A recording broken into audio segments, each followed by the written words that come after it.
What do you call a lazy kangaroo? Pouch potato. Today, I'm going to recap a 2009 action thriller film called 12 Rounds. The movie opens in the city of New Orleans at night. A team of FBI agents, led by Special Agents George Aiken and Ray Santiago, search a street for Miles Jackson, an international terrorist. They examine several people on the street with facial recognition software. In the meantime, we get to know Danny Fisher, who works as a cop and lives with his girlfriend, Molly. Danny and his buddy Hank are out at night patrolling the city. At the same time, the FBI is still looking for Miles Jackson. They intend to apprehend him with the help of a man named Samuel, who works with the terrorist. Samuel promised to cooperate with the FBI in exchange for his brother's release. When Miles Jackson arrives to meet Samuel, the plot is wrecked when the latter discloses that the whole event was staged by the FBI. Samuel then shoots Miles in the chest and tells the FBI that if they release his brother, he'll give them Miles. Samuel loads Miles into a van and departs. As the FBI scrambles to apprehend them, it is discovered that Miles was wearing a bulletproof vest and that everything was part of the plan. Miles, however, ends up betraying Samuel and murdering him. Danny and Hank are instructed to keep an eye out for Miles Jackson. Miles arrives at his location, greets his girlfriend, and the two of them get into a car and drive away. While stopped at a light, Danny notices Miles' girlfriend and recognizes her from a video of Jackson that the FBI has. Danny and Hank stop the vehicle. Everything appears to be in order, but Danny wants to inspect the car's trunk. They find out that Miles is hiding inside, and he starts shooting at the two officers. Hank is injured, but Danny starts chasing them on foot. He drops his gun while running and is unable to take it back. Despite the fact that he lacks a weapon, he continues to pursue them. He pushes a boat into the road, causing Miles' car to crash into it. Miles' girlfriend begins to flee, but is fatally struck by an approaching vehicle. After being detained, Miles Jackson threatens Danny that he will get his revenge. A year later, and we see Danny awakening. He is still dating Molly, but their relationship has some issues. While a plumber fixes problems in their home, Molly leaves the house to go to work. Soon after, Danny receives a phone call. The caller is Miles Jackson, who claims to have escaped prison and is spying on Danny and Molly. Danny flees his house just as Miles blows it up, with the plumber still inside. Jackson then informs Danny that this is round one, and that Danny took something from him that he will never be able to get back. Now Miles intends to do the same to him. Danny then goes to find Molly, who is about to board a boat. He fails to catch up with her in time and steals a car to pursue her.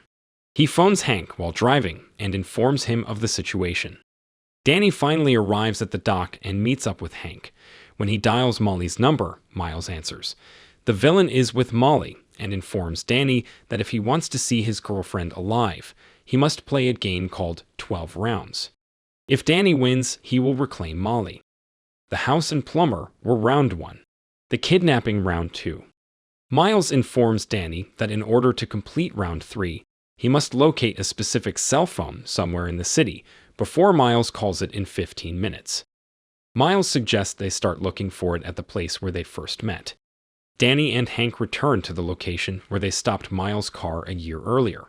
They come across spray painting on a structure with a latitude and longitude, which gives them a specific location. Danny realizes while driving that the coordinates lead to a fire station where his brother works. They arrive just as the 15-minute timer expires. Everyone is looking around, and they can hear a phone ringing at a nearby store. Danny responds, and Miles congratulates him on solving the challenge and gives him more time in the following round. Miles then informs him that for round 4, he must retrieve 2 deposit boxes from the burning New Orleans Savings and Loan Facility. The boxes are on the 3rd floor, and Danny has 20 minutes to finish this round. He enters the structure and begins climbing. Later, he discovers the 2 crates Miles told him about. The villain quickly calls him and informs him that round 5 has begun. One of the boxes contains a bomb, and the other contains a hint for the following round.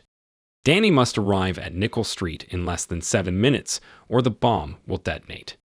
Since it will take too long to descend the stairs, Danny decides to climb out the window using a roll of cable.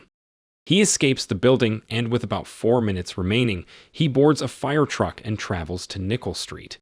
He nearly makes it when he notices a noise coming from one of the crates. Danny realizes which one is the bomb and throws it into the river. The round 6 clue is in the other box, and Miles informs him that if he can figure it out, he might be able to see his girlfriend. The FBI gives Danny a new phone while the box is being opened. They inform him that if he can keep Miles on the line for 30 seconds, they will be able to locate him. They open the box and inside discover a key card to the Montalani Hotel. Danny and the FBI go over there and access the chamber for which the key card is intended. Inside the hotel room, Danny discovers photos of Molly bound to the bed. The FBI examines the security camera footage and notices Miles. The villain holds a sign in his hands that reads, "We are still here." They also notice Miles talking to a hotel employee. Danny finds the employee, Willie, who shows him the place to which he led Miles, an ancient elevator leading to the roof of the hotel. Danny and Willie ride the elevator until it is stopped by a minor charge. They try to call for help and discover a little laptop with a video of Molly reading a message from Miles. She informs Danny and Willie that the elevator will crash in 60 seconds and that only one of them will survive. The timer starts, and Danny opens the hatchet to reach the elevator's roof. He also helps in getting Willie out, although it is not that simple. He grabs the side of the elevator shaft and extends his arm to the man. But the timer runs out, and Willie falls to his death. Danny arrives safely. Then Miles calls. The FBI requests that Danny keep Miles on the phone for 30 seconds. Danny responds, but Miles realizes what they're doing and hangs up before the FBI can locate him. Miles calls again and warns Danny not to try to trace his calls. He also discloses that the answer to round 7 may be found in the hotel foyer, in the form of a photograph of a lonely man. Danny discovers the clue and a note that says Claiborne and Toulouse, the names of 2 streets in the city. Miles phones him again and instructs him to travel to the spot by himself. He agrees and proceeds to the intersection of the 2 streets. He notices a bus with the number 5050 and thinks that's where he wants him to go. When he is on the bus, he notices Molly, but she has a bomb strapped to her body. Miles, who is also aboard the bus, tells Danny and Molly to approach him.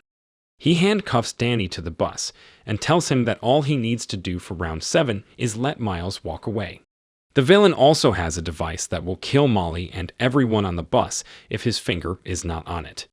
He also gives Danny an envelope containing a hint for the upcoming round. At the same moment, Danny receives word through his earpiece that the FBI intends to snipe Miles. So, Danny grabs Miles and Molly to prevent the sniper from killing him. After that, Miles and Molly flee when the bus stops. The FBI arrives and releases Danny from his handcuffs. While recovering, Danny runs into Hank, who informs him that he discovered a man named Anthony Deluso, who helped Miles in kidnapping Molly. While Hank searches for Deluso, the protagonist begins round 8. Miles gave Danny an envelope that contains 5 phone numbers. 4 of the numbers are linked to bombs that will detonate when called, but 1 number will disarm them all. Danny has 60 seconds to dial the correct number. He and an FBI agent attempt to crack the code, but run out of time, so Danny dials a random number. Miles responds, telling Danny that he made the wrong choice, and that the brakes on the streetcar have now been disabled. The 9th round has begun. Danny must stop the streetcar before it collides with a crowd of people. While Danny and the FBI agent drive to the streetcar, Hank discovers and begins following Anthony Deluso. When they arrive, Danny maneuvers his vehicle in front of the fleeing streetcar. He then exits and climbs to the top of the streetcar. He attempts to break the rod that powers the streetcar, but it fails. Danny returns to his car and crashes into a power transformer, slowing down the streetcar. But it's still moving too quickly, so he dashes to clear people out of the way, just as the streetcar collides. Miles calls Danny to inform him that Hank will face Anthony Deluso in round 10, and as for round 11, Miles will take care of Hank. When Danny attempts to call Hank, the call goes to voicemail. Hank follows Deluso to a place of work, but falls into the trap.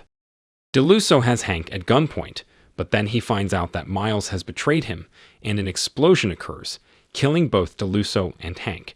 Danny is devastated by the news. Miles phones him to inform that round 12 has begun. In the last round, Danny only needs to find his girlfriend. She carries a bomb that can only be deactivated with Danny's fingerprint. Miles also advises Danny to pay a visit to his own dead girlfriend to apologize.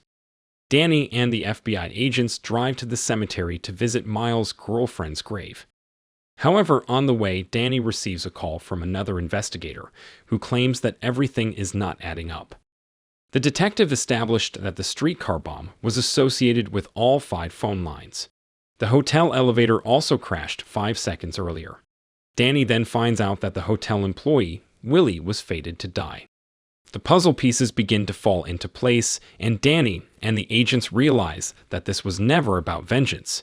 It was all about the money. On the side, Willie worked as a security guard for the Bureau of Engraving and Printing. Miles entered using Willie's ID card and posed as a guard. He then snatched $100 million and flushed it down the toilet. He then sucked out the money with the fire truck Danny had used before. All of the other rounds were designed to be a diversion. Danny realizes Miles' true plan when he finds that Molly isn't at the graveyard, she's still with Miles. The villain walks to the hospital where Molly works, carrying the money in a bag. He gains access to the hospital's roof using Molly and her ID card. His goal is to escape in a helicopter piloted by her. Danny arrives at the top of the hospital, just as Miles and Molly leave. Danny sprints and jumps onto the helicopter. The villain attempts to kill him, but he fights back. The two begin shooting in the helicopter, causing damage to it. Danny finally has the upper hand, but the helicopter is about to crash. Molly attempts to land, but Miles grabs the bomb and detonates it. Danny grabs his girlfriend and jumps into a pool on top of a nearby building. With 30 seconds left before the helicopter explodes, they land safely, killing Miles Jackson. Danny and Molly kiss when they realize they have made it and can be together again.